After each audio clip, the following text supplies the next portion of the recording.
বন্ধুরা, আমার অন্য একটি ইউটিউব চ্যানেলে একটা ইউটিউব থেকে মেল এসছে যে your YouTube short has bin mute and mark as unlisted.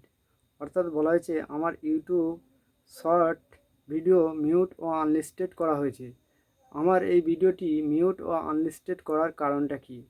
কারণ হচ্ছে, আমরা যখন অন্য কোনো একজনের অডিও ভিডিও নিয়ে যখন আমরা একটা ভিডিও তৈরি করি, তখন যদি ওই আসল ক্রিয়েটর অর্থাৎ ওই মিউজিক যার, সেই ক্রিয়েটর যদি তার ভিডিওটা ডিলিট মেরে দেয়, সেক্ষেত্রে আমার ভিডিওটি ইউটিউব থেকে আনলিস্টেড ও মিউট করে দেওয়া হয়। তো আমার এই মেলটাই কি বলা হয়েছে দেখি, যে we wanted to let you know that the privacy setting for your YouTube short has been switch to unlisted because. অর্থাৎ এখানে যে ব্লু কালারের যে ইউটিউব শর্ট, এইটার ওপর ক্লিক করলে আমার যে ভিডিওটি আনলিস্টেড করা হয়েছে সেই ভিডিওটি আমরা দেখতে পাবো। এখানে দেখতে পাচ্ছি আমার এই ভিডিওটি আনলিস্টেড ও মিউট করা হয়েছে। ঠিক আছে, মিউট করা হয়েছে। তো আমরা এই মেলে চলে যাবো। মেলে আর কি বলা হয়েছে দেখে নেব। নিচের দিকে যদি আসি, দেখা যাবে যে important things for your to know. অর্থাৎ এখানে গুরুত্বপূর্ণ 4টি অপশান দেওয়া আছে। আমি এটা বাংলায় ট্রান্সলেট করে নেব। তো বাংলায় ট্রান্সলেট করা হয়েছে, বলছে যে আপনার জানার জন্য গুরুত্বপূর্ণ বিষয়।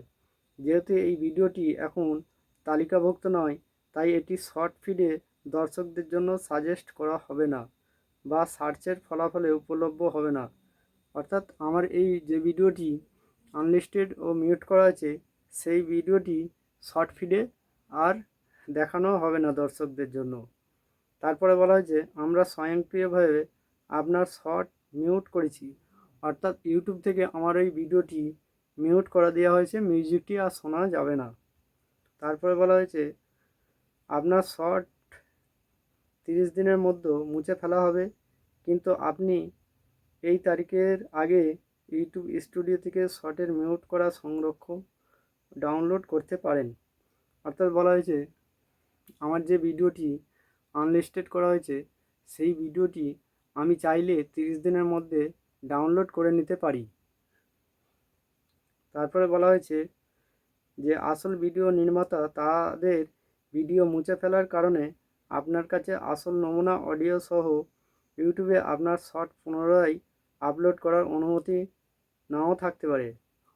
অর্থাৎ আমি যে ভিডিওটি আনলিস্টেড ভিডিওটি ইউটিউব স্টুডিও থেকে ডাউনলোড করে নিলাম, সেই ভিডিওটি পুনরায় যদি ইউটিউবে আবার আপলোড করতে যাই, সেক্ষেত্রে ইউটিউব থেকে আমাকে নাও অনুমতি দিতে পারে।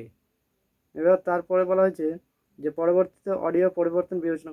অর্থাৎ আমরা যদি ভিডিওটিকে অন্য কোনো রকম অডিও দিয়ে আবার এডিট করে ছাড়ি, সেক্ষেত্রেও ইউটিউব নাও অনুমতি দিতে পারে, কারণ ভিডিওটি একই। ঠিক আছে, তো আমরা এইভাবে এই ইউটিউব থেকে এই যে মেলটা পাঠানো হয়েছে সেটা আমরা পড়ে শোনালাম। তো আমি এখানে একটা কথা বলতে চাই, যে ধরুন আমি একটা আমার নিজের ভিডিও কারো অডিওই আমি ইউটিউবে আপলোড করলাম। তো সেক্ষেত্রে যখন ওই ব্যক্তি তার মিউজিকটা যখন ডিলিট মেরে দেবে, সেক্ষেত্রে আমার ভিডিওটি ইউটিউব থেকে আনলিস্টেড ও মিউট করা হবে।